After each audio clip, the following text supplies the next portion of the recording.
Welcome to the Neary Building Committee's Financial Subcommittee presentation. I am going to call the Neary Building Committee meeting to order at 8:02 p.m. and I'll turn it to Kathy, the Finance Subcommittee Chair, to call her meeting to order because we are jointly posted this evening. So I will call the Neary Building Committee Finance Subcommittee to order at 8:02 p.m. Great, thank you. Tonight's meeting, which is being held on March 31st, 2025, is primarily focused on the finances of the proposed project that will come to town meeting and to voters in May. If this is your first time learning about the project, this is probably not going to be the only meeting you are going to want to attend. We have a series of meetings that we will continue to advertise through the town website and our website, nearybuilding.com, that will focus on a few different aspects of the project. For the rest of this week, I will highlight two upcoming events, one of which is only in person, one of which has a hybrid format to it. On Thursday evening at 6:30 p.m., our committee will meet with the Select Board, Advisory Committee, and Southborough School Committee. That presentation will be all-encompassing and will contain tidbits and aspects of the entire project, not one isolated component like we are going to focus on tonight, i.e. the finances. On Saturday morning, that meeting will be held at the Public Safety Building, but we also encourage those that are willing and able to also join via Zoom, and you'll have the ability to participate via Zoom as well and ask questions and interact live with the committees that will be posted for that evening. After that, we will have this same presentation on Saturday morning at 9 a.m. in the Trotter School Auditorium. It will mirror the same presentation that's going to be given tonight. We, of course, can't control the Q&A that comes as part of any session, so there may be different questions or comments that are raised tonight that may not be raised or will be raised again or in a different fashion on Saturday. Our goal is to provide presentations that meet the needs of all Southborough residents in terms of scheduling, which is why you will see some duplicate presentations. Again, there will be additional presentations starting next week on the educational programming and the design of the building. There are 2 sessions next week that will be publicized online, and we will continue to highlight those in our presentation on Thursday evening.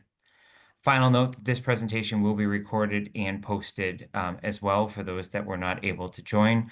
So with that, I would like to just outline one ground rule for this evening when we get to the Q&A. There'll be a couple slides presented.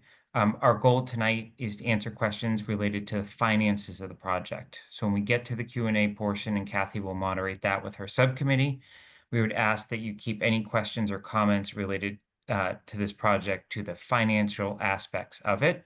We will provide more than enough opportunities for broader discussion related to the project, but given the magnitude, size, and breadth of this project, we felt it was important to at least start with initial, very focused meetings as we move forward. So with that, I will turn it to Kathy Cook, who chairs the Financial Subcommittee. Thank you, Jason. So before we get started, I want to introduce the members of the subcommittee. The MSBA process that we're a part of either requires or highly recommends forming certain subcommittees. The Finance Committee is one of those. There are 3 members.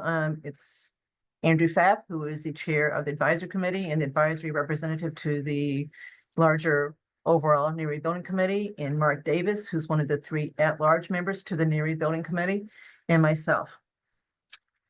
So what we're going to start out with tonight, we've got a deck that we're going to present first. It's got 17 slides, and then we will take questions afterwards.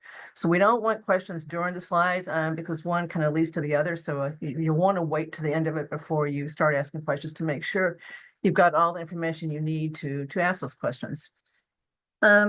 As Jason said, we're only going to talk about the financial implications of this project tonight, but we're going to do it. We're going to talk about the project, but we're also going to talk about the implications to your real estate taxes overall, the town budget. We've done a projection that takes us all the way through June of 32. So we're going to show you the tax impact of the project on those tax bills through them. Okay, with that, I am going to bring up the deck. Kathy, could I just add something about you? For you didn't identify this, but for those of you that don't know, and I think most of you probably do, Kathy chairs the select board and is also the select board representative to the building committee, in addition to chairing the financial subcommittee. Thank you.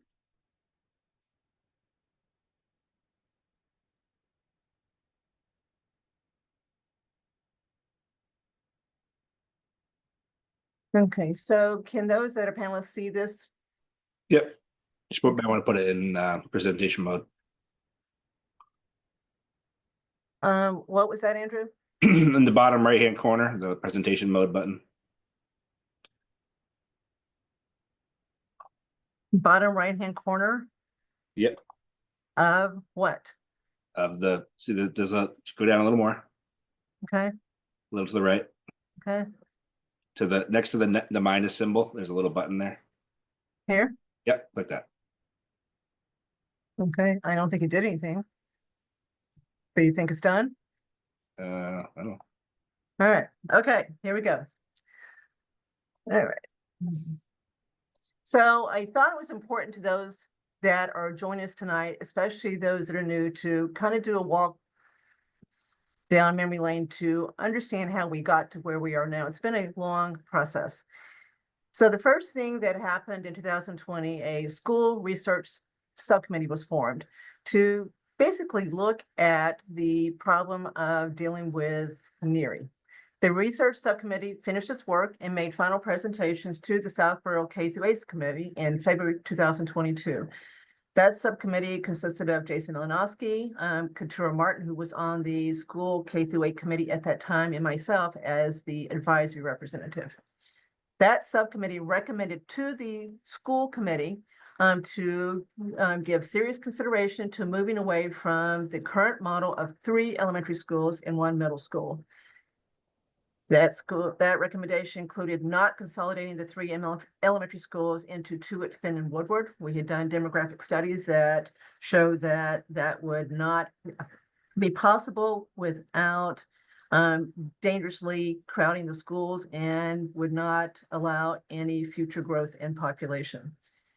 The school committee or the research subcommittee also recommended not to close Neary and move grade 5 to Trottier. While space certainly exists at Trottier then and today to add grade 5, this scenario was not recommended based on educational policy. And that will be discussed in more detail on Thursday night. Also recommended to, at that time, to decommission Woodward and consolidate elementary grades at Finn and Neary. The recommendation would allow fixing arguably one of the most discussed topics among parents of school-age children in Southborough, which is there's too many transitions. Transitions are hard on everyone: school, teachers, administration, parents, and children. The consolidation that was recommended would consolidate the operations into 3 facilities instead of the current 4, and it would resolve almost all of the major capital needs for the schools for the next 20 years. The consolidation would also provide the town with room to solve current space issues for town departments, using the closed school building to provide excess space to allow disposal of older buildings before costly repairs are needed.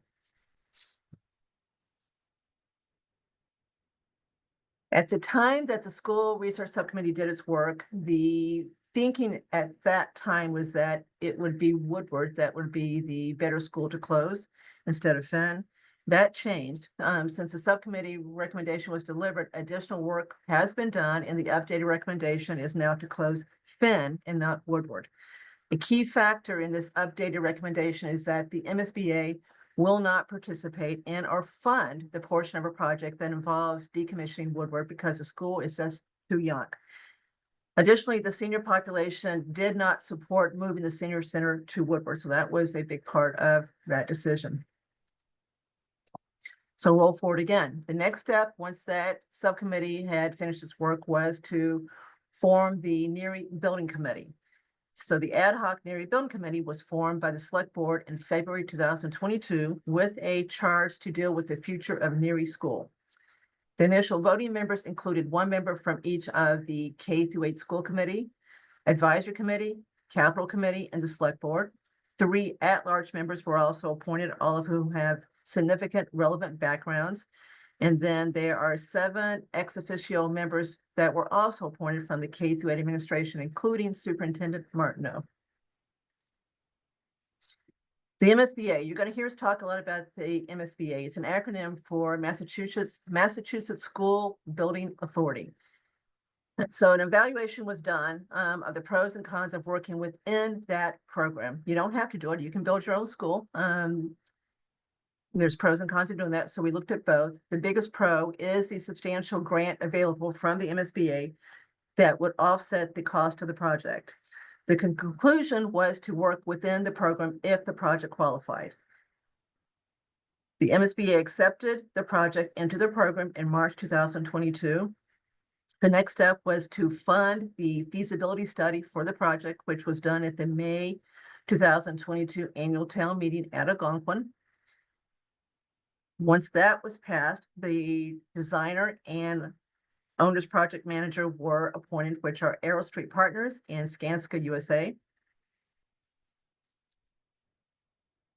The MSBA process requires the Neary Building Committee did require the NBC to review 12 possible projects to achieve the goal of dealing with Neary School. And those weren't arbitrary. The MSBA took a look at our school system, at the grade configuration, and came up with 12 projects that could be done to achieve the goal of dealing with the old Neary School. The 12 options were then required to be reduced to the 3 deemed best projects.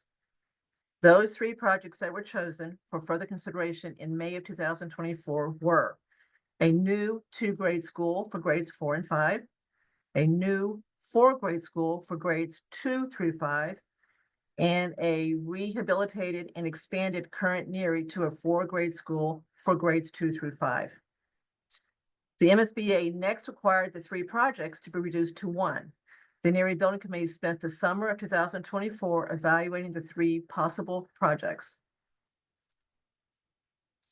On August 12th, 24, the 7 voting members of the Neary Building Committee unanimously voted to bring forth a proposal for a new 4-grade school to be located on the current site of Neary School. Neary School would be demolished. The major factors cited by the members of the NBC that night for their votes were the substantial educational benefits of the 4-grade school versus the 2-grade school, the substantial educational benefits expected from a modern school that allows current best practices in teaching, including special ed. There was also a significant economy of scale achieved in building the new 4-grade school. The preliminary cost estimate showed that rather than the cost of the 4-grade school being double the 2-grade school, it was 50% more. So there was a very significant economy of scale that several members cited as their reason to vote for the new 4-grade school as a project to bring forth to the MSBA.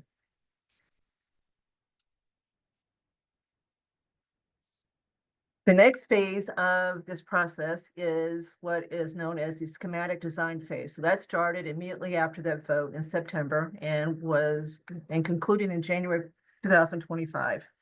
So Arrow Street, our designer, spent the next 5 months developing the schematic design for the new 4-grade school.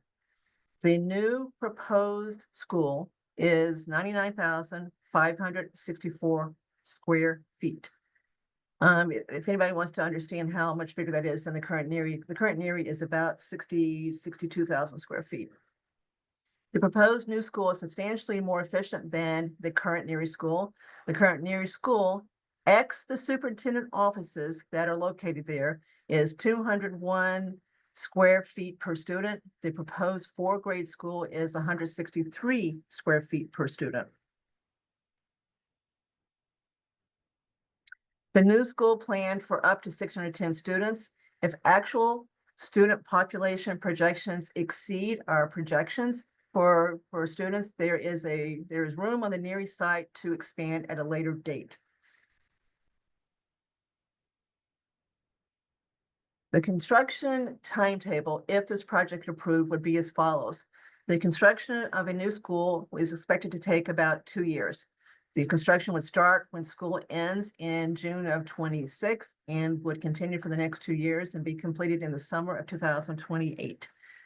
The current Neary grades will be moved to Finn and Woodward for 2 school years, 26-27 and 27-28. Finn will house grades pre-K through 2, and Woodward would house grades 3 through 5. A limited number of modular classrooms will be rented during the construction period for both Finn and Woodward, and then the new school would open in the fall of 2028.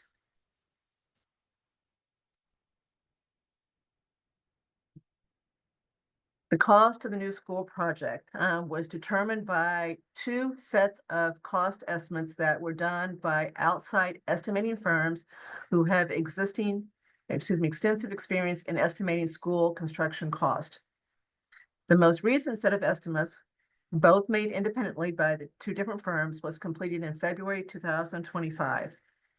Once those 2 estimates were reconciled, the February 2000 cost estimate was used to make further cost to reduce the cost even further using certain design changes that were voted on by the entire committee.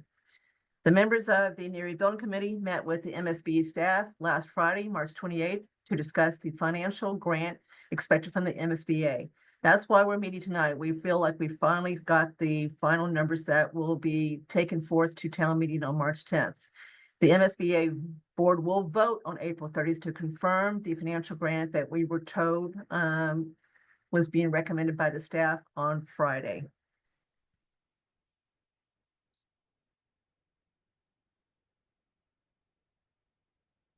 In addition to looking at the project cost, we have also looked at the impact on the overall town budget through fiscal year that says 31, but it's actually 32. We added another year on later because we wanted to make sure we picked up the budget in the year that we knew that the permanent bond had been issued and was outstanding for the full year. So Southborough Town Treasurer has prepared a projection of the total town budget, including the Neary project through fiscal year 2032. The overall expected year-over-year increases in the average residential tax bill for the next 7 years are listed on the screen in front of you. So 7.97 in the upcoming budget that you're about to vote on April 7th, through fiscal year 32, where we think the year-over-year is going to be 3.75%. So just to be clear, these numbers include the cost of the proposed Neary project.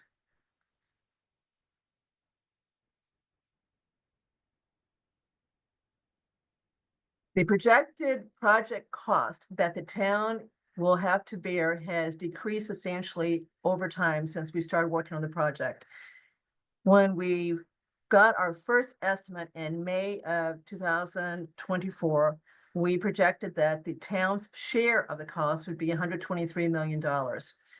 That number has now been reduced to just above $68 million, which is a decrease of about 45%. So the cost has come down every time we have focused on trying to find ways to reduce it. So we've gone from 123 million to what we believe today is the town share, which is just above $68 million.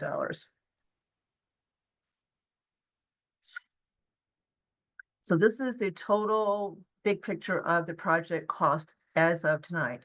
We believe that the total project cost is $108,517,025.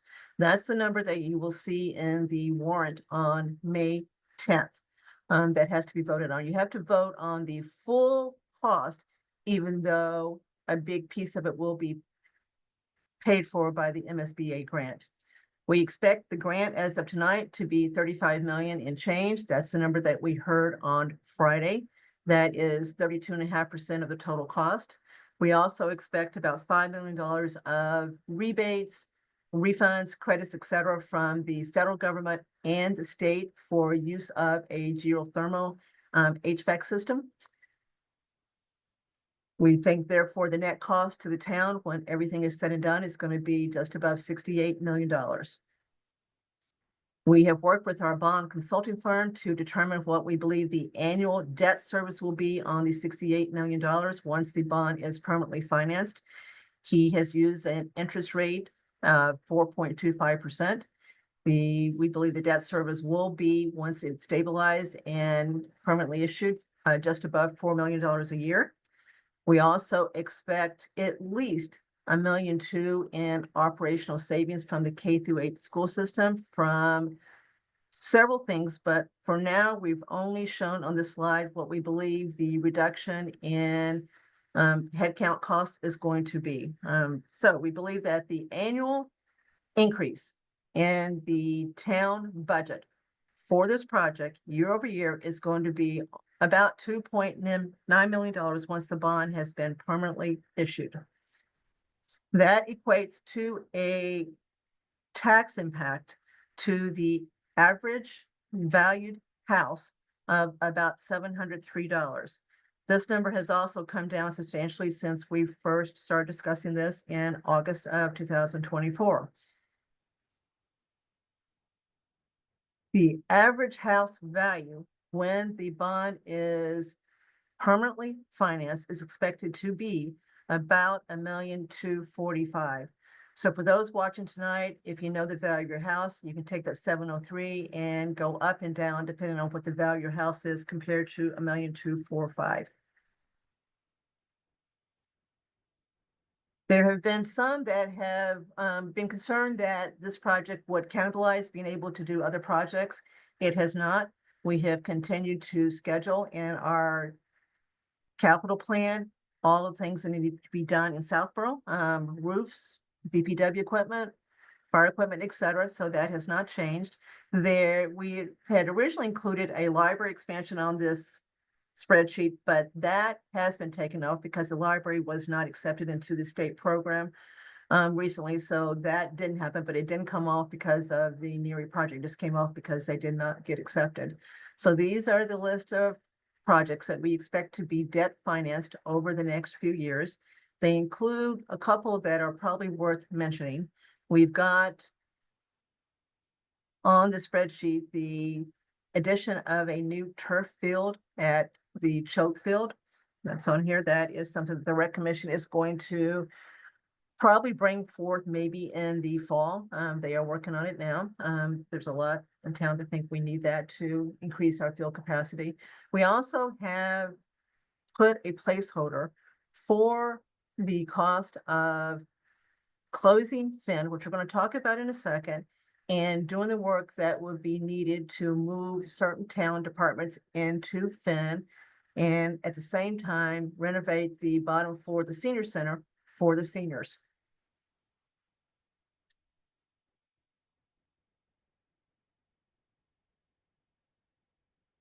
The current estimate of the K-8 operational budget savings is solely from the reduction in headcount that's expected with the more streamlined 4-grade building. So we believe that the reduction in operations just from headcount is significant, more than $1 million each year beginning in fiscal year 27.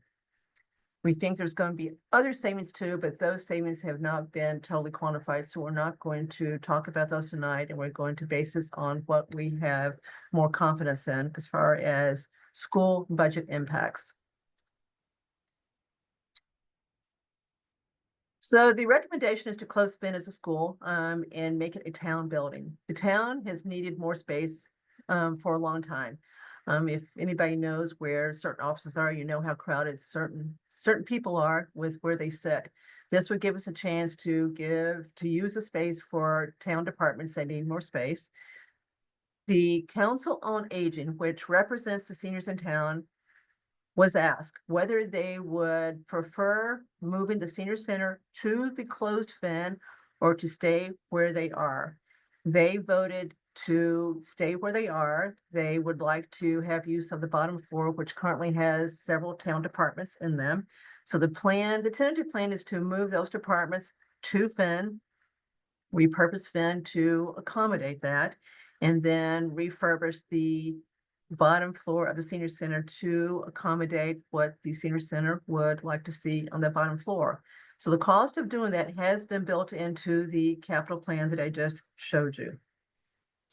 If we keep Finn open as a town building, we will be able to add to our overall inventory of town space for other purposes, such as a full-time available gymnasium for town use. And with the new addition of the new planned gym at Neary, we will be able to accommodate the basketball program much more than we can today. The Neary gym is unusable right now, so the town basketball program doesn't use it at all.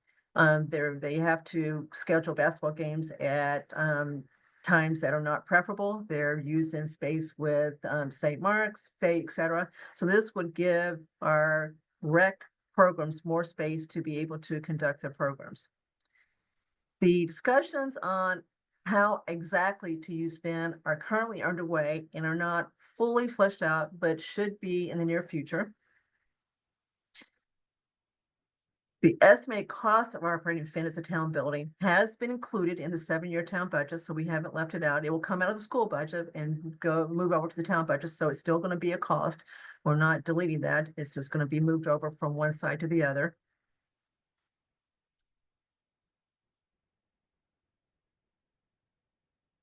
So the calendar going forward is as follows. We need 2 successful votes to move this project forward. The first vote would take place on May 10th at Algonquin at the special town meeting at 9 a.m. At that meeting, the only articles, there's going to be 2 that are on the warrant, will relate to this project. The only project that will be discussed at that meeting is this project. The MSBA does not allow you to bring forth more than one project. The project that's being brought forth is the new 4-year school. At the special town meeting, we will need a 2/3 favorable vote for that to pass. Anytime you have a debt financed capital project, the vote is a supermajority, so 2/3 will be needed. At the special town meeting is going to be held in the gym. We will use the auditorium for parents who want to bring their children. So we should have plenty of room for everyone that comes. We're holding it there because of the crowd that we're expecting. We don't think there's room at Trotter to do it. So just to be safe, we're doing it at Algonquin. The second vote that's required to move this forward is at the town election on May 13th, the normal town election. So there you will see a proposition 2.5 vote on the ballot that would exclude the Neary project debt from the annual levy cap. There you just need a majority, so 50% plus 1. Okay, so that is the formal presentation. So I'm going to go back to the Zoom.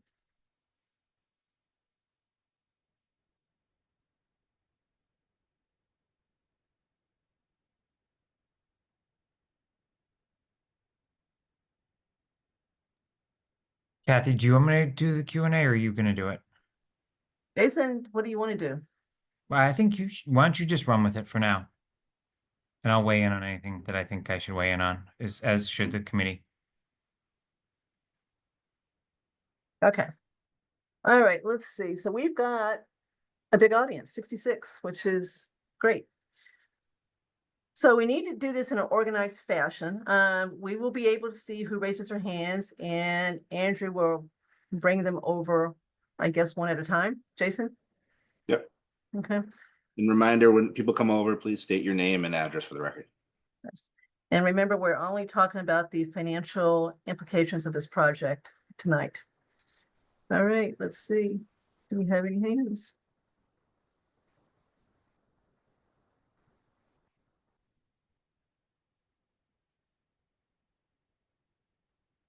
Well, Let's see. Oh, here goes a couple. you see some? Let me bring, who did I see first? Who are you bringing? Yeah, I think Patty was first. I'll bring Patty up. All right, Patty should be able to talk. Hi, Patricia Burns Fiore, 10 Winter Street. Kathy, on slide 13, I think it was 13, you talked about a reduction in head count. Do you mean staff? Could you explain specifically what and whose positions that would be causing the reduction in head count? I'm Thank you. gonna turn that one over, Patty, to the superintendent who is in the audience and let him decide who he wants on his team to answer that one. Sure, I can start and then I can turn it over to Becky Pellegrino, who's the Director of Finance, actually Assistant Superintendent of Finance. So in the FY26 budget that will be presented on April 7th, we do have a few positions that start the work toward a potential new building with a grade consolidation of grade 2 through 5. So our plan was to hire another librarian to have a librarian at Finn. We did forego that position in FY26 budget, so that will be an ongoing savings. If we do consolidate to 2 buildings, we will not need to add a third librarian. Also, instructional technology, we will not be adding an instructional technology position in the FY26 budget. So that is another position that we're saving, and that will continue to move forward as a direct result of a potential project. And then thirdly, the other position is a world language educator. The school committee had a 3-year plan to add world language at each of the elementary schools. What we have decided to do in the fiscal year 26 budget is not add a third world language educator, but actually use the 2 current world language educators to support 4th grade. So the 2 will support grades K through 4. And then again, we will not be filling a third world language teacher if a building project moves forward. So those are some of the examples of the positions that we will be, having some efficiency with if we consolidate, and those savings will be moved forward. But there are also some other savings that we will see as we move forward, but don't want to get into specifics about what potential positions they will be. Can I ask a follow-up on that? Sure. Yes, So you're talking about positions that you were hoping to add, but they're not currently active positions. So I'm not understanding how that's considered a reduction in headcount. 2 are currently active, so they are a reduction. And the third is the world language educator, which we were going to add in the FY26 budget, but the school committee decided not to because of this project. So that is a reduction because the school committee had all intentions of adding it to the FY26 budget, which is not included. so Greg, another way to say this is these positions will be in the budget if we don't consolidate into 2 schools. Correct.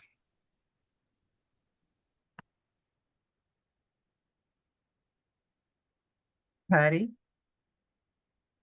No, I get what you're saying. I'm sorry, I don't personally see that as a reduction if those positions are not currently active. I understand your rationale, but it's okay. I understand what you're saying. I just don't see it as a reduction.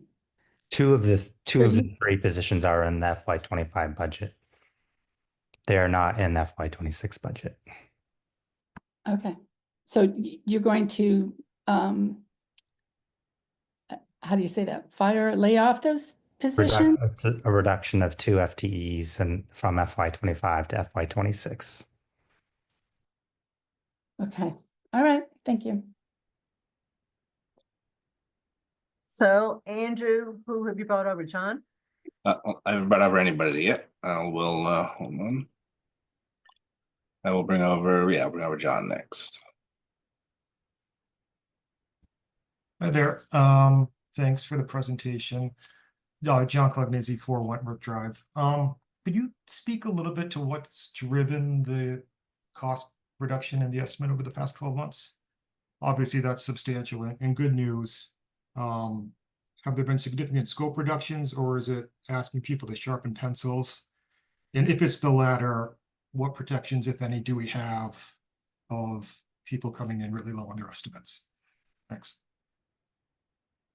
So, there is a combination of factors that have caused the significant cost reduction. Andrew, feel free to chime in here. One of those is the square footage has come down from, I believe, 118,000 square feet at the initial part of this process, which was just a combination of everybody's wish list, teachers, educators, et cetera. So the 118 is now 21,000, Kathy. So it's been an 18% reduction in square footage. okay, so 118, John's come down to about 100, so that's part of it. We certainly have asked the architects to sharpen the pencils. We've had some design changes that save some money. We did that toward the latter part. We have worked with the MSBA to increase the grant that they are allowing us. We started off thinking we were going to get about 18%. We're now up to 32.5%. We also made this building very green, and we got another 4% from the MSBA for that. So that was very helpful. As far as your comment on the estimates being low, we don't believe that's the case at all. In fact, we're hoping that the estimates are high. A lot of times you get estimates from estimators, and when you go to bid, depending on the competitiveness of the bids, you can actually end up with bids that come in lower. So that's our hope. We can't underwrite that with this. We've got to stick with the estimates, but there's no reason to think that the estimators were overly aggressive in trying to reduce the cost. Two different estimators came up with the cost at the end. Their numbers were very close to each other. There was a few differences. They sat down and reconciled those. So we're comfortable. These two estimators do a lot of the work in the state of Massachusetts for schools. So we are comfortable that we have a number that will allow us to build the building that is planned. And John, the dollar per square footage that we're carrying here is more than some of the recent projects that have recently been bid. So we feel it's, a conservative number. Obviously we hope it goes lower, but I think, we're certainly not putting anything there. It's also about an 11% contingency between the different categories. So, on the design and owner's contingencies. So, we're carrying some flexibility there. Appreciate it. That's all I had. Thank you, John. Andrew? Hold on Pat, one second. still got your hand up. I'm not sure if you mean to still have it up. I'm gonna bring over Kristen. Hi, thank you for obviously what's a ton of work and over a long course of time, and it was really helpful presentation. I honestly wasn't planning on asking a question, but in light of kind of news changing daily, April 2nd's on my mind. This is a financial discussion, not a political one. I'm not trying to make it one, but what really two scenarios can happen in our future. And I'm just kind of curious if anyone could opine on it or maybe plan on in the future. Two things can happen as a result of the expected tariff changes, right? It can either go well and we'll hear that everything, is going to turn around in the economy, in which case, my first question is, in which case I would hope maybe then material prices or would go down or something. Are there contingencies for when prices of materials actually go down in future years before construction, in that we would not be charged at the same price today? Or, what's currently quoted, I should say. Yeah, so what happens next, Kristen, is if this project were to be approved on May 10th and May 13th, the next phase is the phase where the designers actually put together the detailed construction documents, and that takes about 10 months. Then those documents are used to actually put the project out to bid. And therefore, at that point, you really understand what the cost is going to be.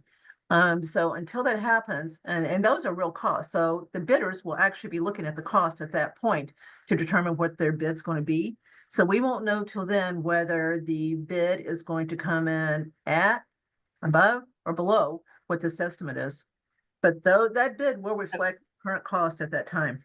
Okay, thank you. That's helpful. I think my question kind of still stands because we could be a couple of years before we truly understand the impact. But the second scenario that could happen, right, is the opposite, where this unfortunately, and again, not trying to get an opinion on the politics of it, but it could end up really hurting our economy. And then, we may be locked into this, multi-million-dollar project. And that's what gets me really nervous, because two things can be true at once. And that's where I'm troubled. We need to do something about Neary, and we're in a really questionable economy, and people are really feeling it. So again, I'm just curious your perspective on that risk and how we should consider it. Well, you've got protection on the upside in that the vote on May 10th and May 13th has basically a cap on the project. So if, let's say, tariffs go wild, right? Still triples, whatever. And therefore the bids that come in April, May of 26 are much higher than what we have authorized here, then the project fails. So you've got protection on the upside as far as that happening. We hope it doesn't happen, but it's not like we're going to build a building for $200 million because we won't have that much money approved. So that can't happen. Okay, thank you. Kathy, Thank you. can I just add one thing on that is we're doing a CM at risk, which is a different type of procurement than this town has done before. And I think what we'll find from that process is we've at least been advised, in terms of when we selected that as part of our process, that it's going to be more collaborative. So it's not going to be a low bid necessarily. It's going to be a process. So we should have an early heads up to understand what impacts, if any of this has along the way in the next stage if this were to pass. Thank you very much. Good point. We'll bring So- over Joanne. So we'll bring over Laura or Joanne, and Patty still has her hand up, so I think she wants to Yeah, come. whatever, Joanne. Joanne. Hi. This is Joanne Pearson, 101 Newton Street. I have a question and a point to make. As far as the library doing any future work, I spoke with Ryan Donovan, who's the library director, shortly after he found out that the grant that they had applied for, that they didn't get for this year. That does not mean that the library, according to my conversation with Ryan, is not going to try and do in the interim before applying for another one of those grants. He's trying to come up with ways, maybe an addition or something else in the library to provide for all the library patrons. And also it sounded like from our conversation, the conversation he and I had, that they will go for when the grants come up again, we probably will apply for that grant, and that the pool might be better for us. As far as the pool of the other people that are looking for these grants, because the towns that are poorer in Massachusetts, quite a number of them have already been, over the years, have been given that grant to help them build. So, and I've seen some of these libraries in some of the towns, and they're wonderful facilities. So it's not as if anything, in the next 6 years, 7 years, it's not like, oh, nothing's going to happen to the library, or they're not going to ask the town to provide some funding to do improvements to the library. It's not like, oh, it's just completely off the table now.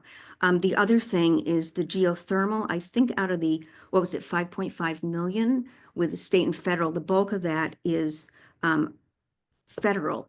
And I know at the senior center, Kathy, you made a comment that, I think I asked the question like, well, this is the current federal government that we're talking about. This is geothermal. We are the state of Massachusetts. We're not a favored state. That how secure is that? And if we don't get, say it's 4.3 million maybe, that the feds would be kicking in.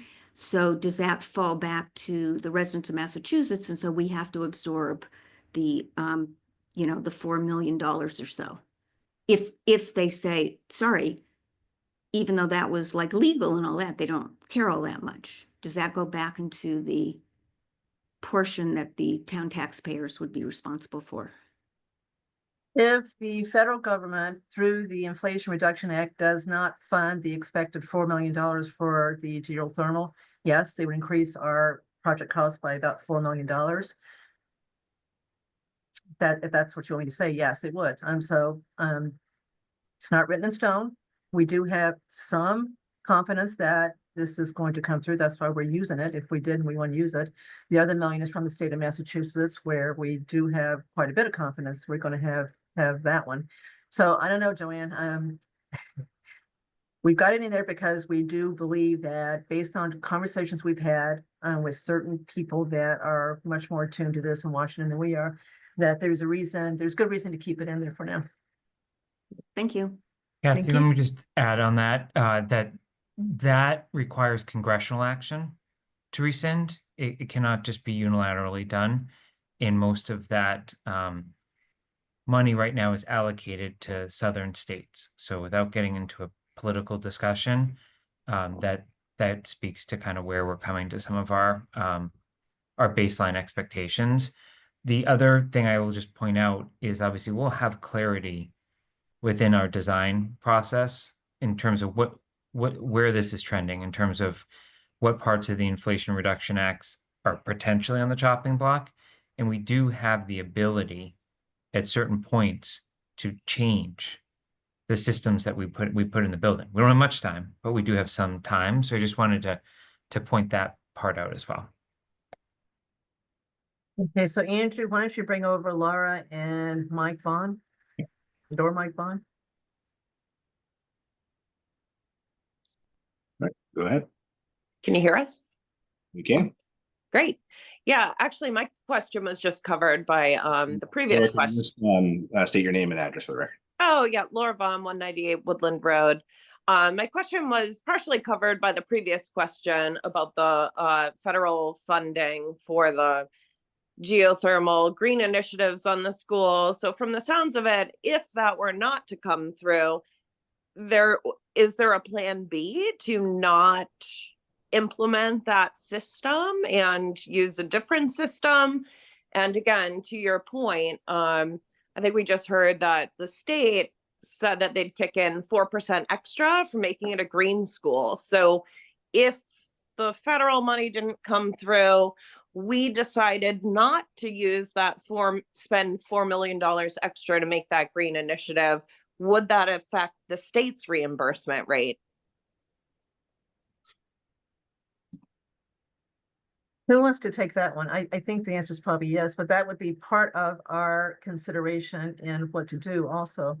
I'll take it. I think that's exactly it, Kathy. I think there would have to be a discussion of the pros and cons of how to proceed. But we did look at 3 separate systems, and we have bids for all, or quotes for all 3 different kinds of systems. One being geothermal, and I don't remember the other names, the other 2, but 2 other systems. So if it happened, we have the numbers readily available. Right. So I guess my question is, who then decides that? So if that money doesn't come through, who makes that decision as to whether or not we spend that extra $4 million and pay for it on our own or implement a different system? It would be the Neary Building Committee, whoever's sitting on the Neary Building Committee during that stage of construction, which would mean it would require an open public meeting. But ultimately, the public input is public input and the building committee votes. So however many members are on that committee makes that decision for all of the taxpayers in the town, correct? Yeah, but don't forget the vote on May 10th has a cap on the amount of debt. And so therefore, we're still going to have to work within that limit regardless of any changes that we make. Great. Sounds good. Thanks. Thank you. So Andrew, how about next? I think Mr. Gittins, I think, hasn't talked yet. Huh? So you've got Gittins, Gittins? All right, you should be able to talk. Yeah, hi, this is Tom Gittins, 73 Flag Road. My question, first off, thanks to everybody who's worked so hard. Obviously, a lot of work's gone into this. And however it turns out, I really appreciate all of the volunteer hours. My question is, I guess, have you factored in furniture for a new building? Or do we bring old furniture in? And how big a tranche is associated with that? Should we expect, another 500,000 at the end of it, or is it all included? No, it's all included. That's part of the project cost, and the MSBA grant has included that in their grant. They didn't include the whole thing, but a big chunk of it is being reimbursed by the MSBA. So yes, this is an all-encompassing project. We've got the cost of the temporary move included, the modulars that are needed. moving from Finn to Woodward. So this project cost that you see in front of you tonight includes everything. Great, thank you. Okay, so Andrew, how about Ryan Boyd?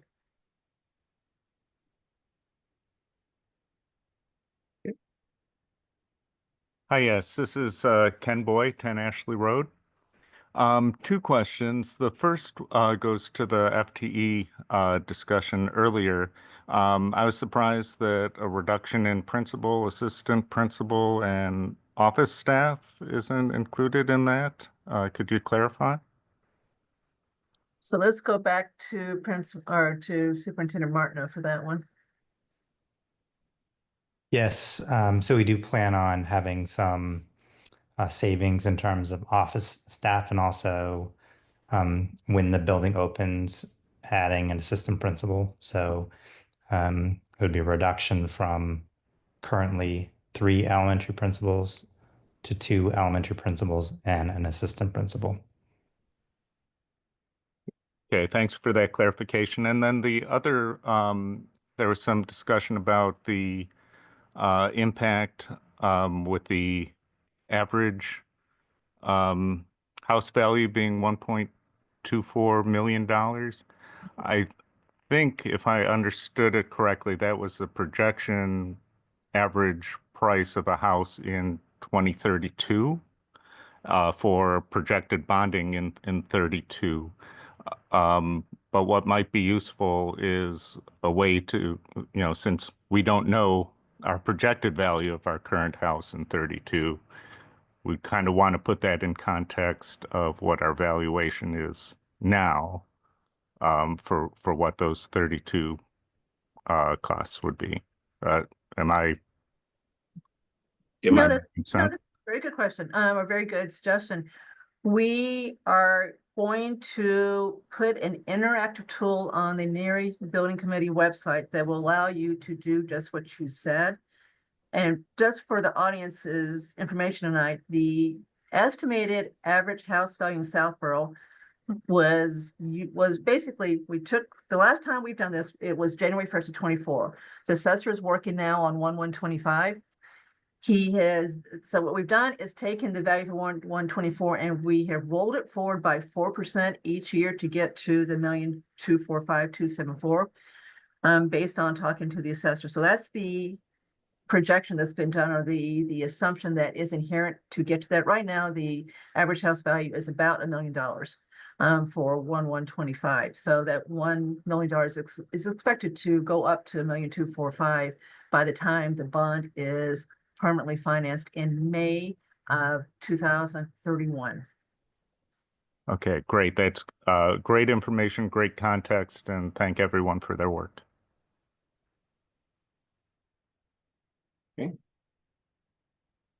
uh, So well, let's go to we'll cover Nicole. Nicole, and then we can, Patty and Kristen still have their hands up. We can bring them over afterwards. Roger, you had your hand up, bro? I just, it may bear, a benefit to kind of mention the town's most recent experience on a pretty large project, which is the public safety, facility. I don't remember the exact percentages, and Kathy, maybe you or Andrew could speak to that. But there's a large project that, that we brought in under budget, okay, significantly under budget. So at least we've had some pretty good history recently on reasonably large projects as far as where we ended up. Jason Malinowski chaired that committee. I was on the committee, so Roger, everything you said is true. The estimate for the actual construction of the building was about $20 million, and the bid came in at 15.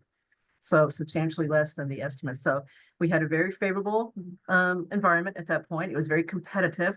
So we got a very competitive bid. So we were extremely pleased with what happened with the public safety building. And Nicole, go ahead. Hi, this is Nicole Bolos from 11 Vale Terrace. The slide you showed for the overall town budget through fiscal year 2031, is that just the impacts that the the new building has on the town budget? Or is that all of the, like, construction, including what's going to happen to Finn, including like what would happen to the senior center or the library? That encompasses everything? It is everything. So that slide that had the fiscal year 26 through fiscal year 32 projected increases for the town budget includes everything. I Yep. was, is that Different gonna- for the taxes? Yeah, so for example, the 7.97 for fiscal year 26, we're gonna vote on that on April 7th. That's right now what is gonna be in the article for the budget for April 7th, the upcoming annual town meeting. Fiscal year 27 looks high, it's about 10%, but that has nothing to do with this project. It's got to do with other things. So if you know how the budget process works, we always start high and we get it down before we get to town meeting. So we haven't had a chance to do that to that one. So that's just what we think it is if we just roll forward the proposed budget for fiscal year 26. Once you get past that, the budget increases look really good. And these have the project built into them. So you've got 2, 3, 3, and 3 for the last 4 years. So the project fits in nicely with those 4 years as far as not generating extraordinary overall year-over-year increases. Great, thank you. That's just one to have that clarified. Thank you. All right, so we've got 3 repeats and I don't see anybody else. So Patty, we'll start with her first, maybe. Sorry, I think that was still up from the last time. Oh, okay. Okay, so you don't have another question? Okay, good. All right, Kristen, if you're still up, I assume, for another question? Yeah, just a quick follow on. Again, I none of us have crystal balls. I appreciate that. I think you shared during the presentation that the potential cost of waiting 5 years was maybe 3%. You gave a percentage. I'm just curious again with all the uncertainties that we're facing right now, and who knows if we're going to have a recession or not. What is the percent? Do you have a projected percentage increase impact of waiting 1 year? So, Kristen, I didn't say what you just now said. I said we haven't looked at what the cost would be if we waited 5 years. Oh, sorry, I thought I heard that. My bad. I'm glad you asked it because what I would say gives me a chance to say the following. We don't have any confidence that if this project is voted down in May, that we will be able to get back in line with the MSBA process anytime soon. The construction costs for schools are really high. Our construction cost is $1,080 per square foot overall. If you take a look at what's in the pipeline right now that the MSBA is dealing with, there's a bunch of very expensive high schools. Brockton is $1 billion, and I said B, not M, billion. Somerville, I believe, is $1 billion. And Brockton is a relatively non-wealthy town compared to us. So they get an 80% reimbursement from the MSBA. The MSBA has a limited amount of money it gets allocated from the state each year. So that high school loan would almost use the 2/3 of the allocation for 1 year. So we don't have any confidence if we came back and try to get back in line, which would probably take at least 3 years. Medfield did this. They had a project in 2021. That town looks a lot like Southborough. In many respects, the grade configuration is just like ours. They were doing exactly what we're trying to do, turn the 2 into a 4. The project failed, not because of cost as much as location. And they just now got reaccepted in December. So they had to wait 3 years to get back in line. So we don't know what the cost will be, but we're fairly confident they'll be a lot more than they are now just because of the way inflation works. Okay, thank you. Okay. Okay, so Josie? Hi, it's Josie Butero at 12 Mount Vickery. I just wanted to know, is the town budget also include this project for the Breakneck Hill dump pickup cleanup? Unfortunately, And it's in there. it's what it is in there? $3.6 million of debt is in there. Okay. And then just my follow-up question is, also, I'm just very new to this whole project. in the website about this building community, does it outline why we need this building? Jason? It does in multiple spots, but if you have any questions on how to locate it, certainly feel free to email or use any of the contact buttons on there if you don't have the information you need. Okay. Josie, let me just say this before you leave.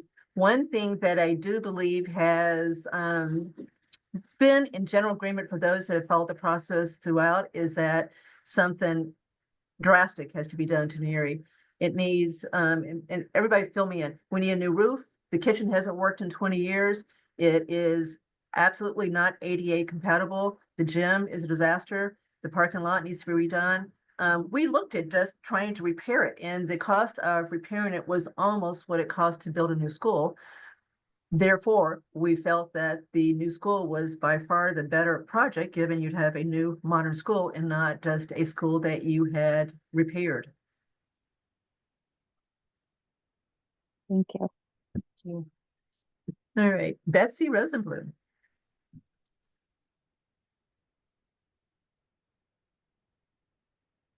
Hey, can you hear me? Yeah. Yes, ma'am. Okay, Betsy Roseman, 5 Strawberry Hill Road. Again, echoing what others have said, thank you to all of you for your hard work.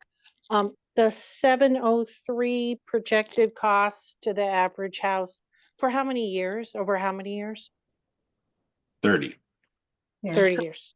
the bond payment, Betsy, is pretty steady at that point. It bounces a little bit, but I'm talking a few $1,000s. It's pretty steady. So that is for 1 year. That's a 1-year picture of the year that the bond is fully outstanding. So that's why we picked that year. Going forward, it should be about that, a little bit less if house prices increase.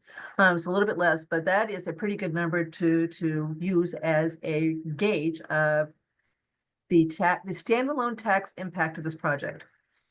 Thank you. And another question, and if this has been covered, I apologize. All this budget stuff, not my strong suit. Once if the state, town approves it, state approves it, and we're bonded, again, it always relies on funding. Is it guaranteed? I mean, sometimes we say written in stone, we say not written in stone. What guarantee does the state give you at what point that the money will be there? We And- actually asked that question on Friday at the MSBA. We thought we knew the answer, but we wanted them to confirm it. And they confirmed that the money has already been appropriated by the legislature. It is in the bank. So MSBA has that money in their coffers to be able to fund this project. Okay, thank you very much.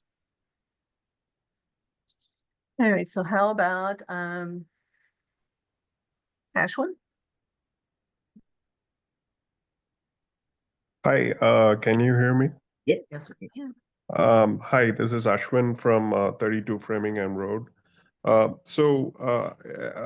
Maybe I missed this part, but I think you said you got 2 estimates that initially gave an average of 108 million.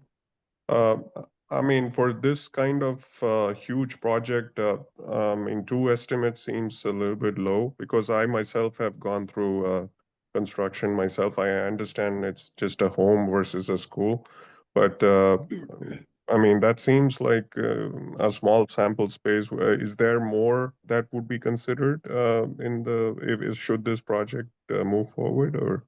Yeah, I think, Ashwin, that's just estimators to figure out the project cost, right? In terms of just the overall budget. When it goes out to, once the construction documents are finalized, it'll go out to actual, bid, and you could have, like you would on your house, you could go out multiple actual quotes to do the work.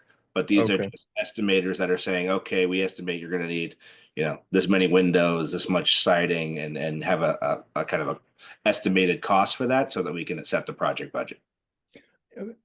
Right now, the estimates are based on the schematic drawings that the architects have produced.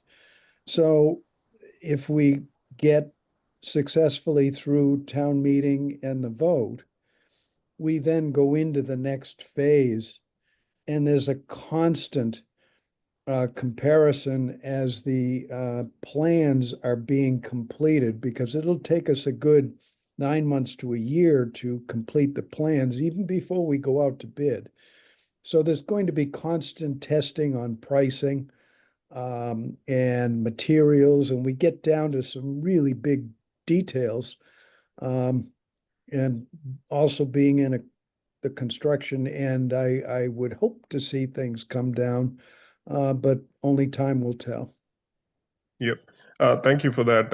If I may ask a follow-up, earlier in the call, I forgot the name, but somebody asked, what's the, what the future holds. Obviously, nobody can predict that, but I can say for sure, I have gone through this tough journey with the fire and having to rebuild everything.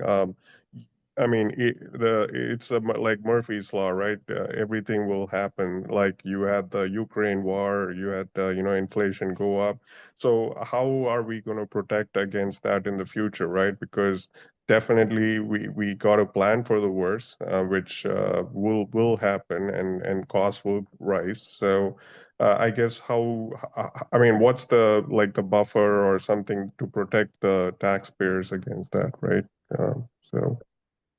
Kathy, so you're going to have a couple pieces. You're going to have the fact that, the budget total debt amount can't be increased, right? So that 108 million and the grant there.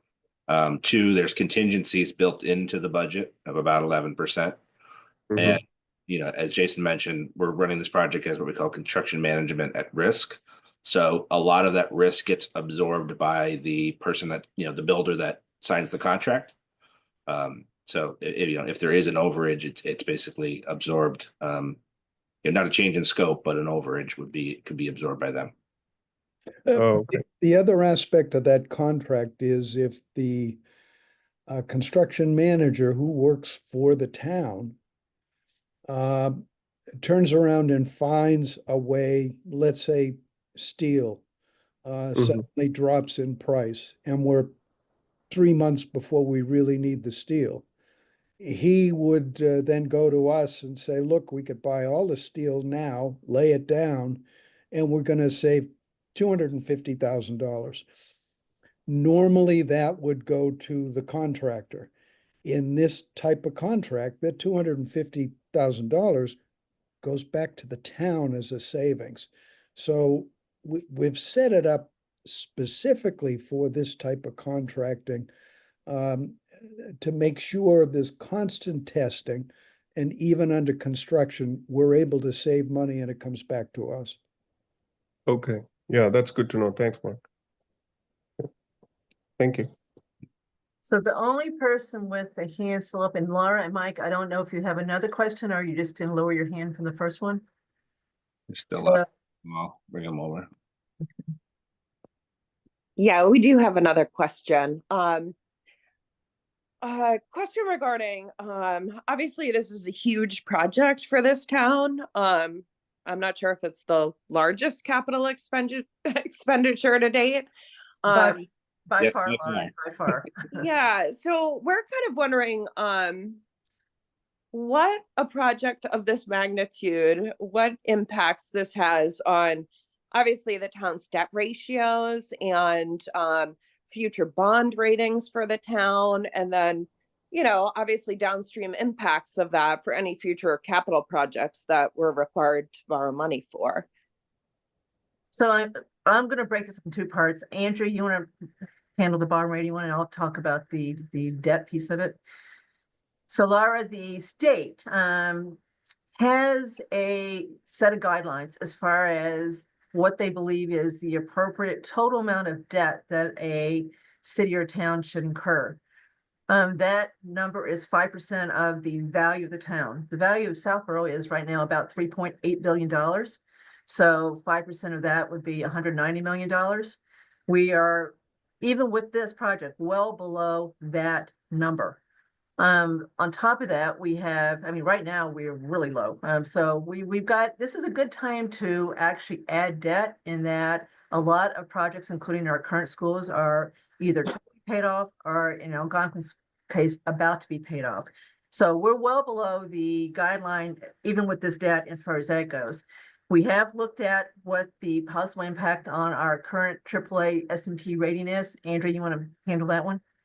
Yeah, I mean, if this project gets approved, there is a possibility that maybe we would see a one-notch downgrade after the project with the level of debt. It's too early to tell. It's not exactly cut and dry with S&P. So that could affect things in the future. I mean, there's a lot of towns that are AA plus instead of AAA. Our bond consultant said it was, I think, Kathy, what, a 10% or 10 basis point difference in rate. So you go from 4.25 to 4.35. So in the grand scheme of things, it's actually not that big of an impact. So there is a possibility that we could lose our AAA rating, but I don't think it would drastically impact the town. Yeah, I mean, obviously that's a concern of ours, right? Because if we put this massive amount of debt on the books and then there's another massive project that needs to be completed, then obviously that changes those ratios pretty dramatically or drastically. So thanks for that clarification. Mm-hmm. And I do think, Laura, I think there is one of the deciding factors too was we estimated that, we would probably have to do a relatively large school renovation of Finn at some point in time over the course of this. And the fact it's not as needed if it's not used as a school, for instance. It's not as heavily maintenanced. But that cost impact, is basically moved forward to this as opposed to kept, in say 10, 15 years. Yeah, of course. And again, that makes sense. I mean, I think we were pretty surprised going to one of the informational sessions to find out that, there is actually room at the other school to house all the other grades, even if you were to close Neary. So for us, that's obviously another consideration. And I know we're planning on attending on Thursday when they talk about the educational impacts of that. But I would just say that, having a husband who's worked in education for 25 years in a 5 through 8 school, which is working just fine, that's something that we take into consideration as well. Okay, more to come on Thursday on that one. Right, I don't see anybody else with a hand up. Do you, Andrew? I don't. If anybody else has any more questions, feel free to raise your hand. I can bring you over. Anyone else that's a panelist want to make a comment before we call it a night?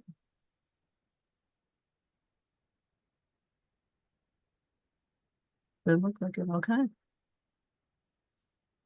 right, so Jason, do you want to move to Why close? don't you adjourn your subcommittee first, and then I'll adjourn the main committee. Okay, so Andrew, Motion to adjourn Neary Finance Subcommittee. Second. Mark? Okay, roll call vote. Andrew? Aye. Mark? Aye.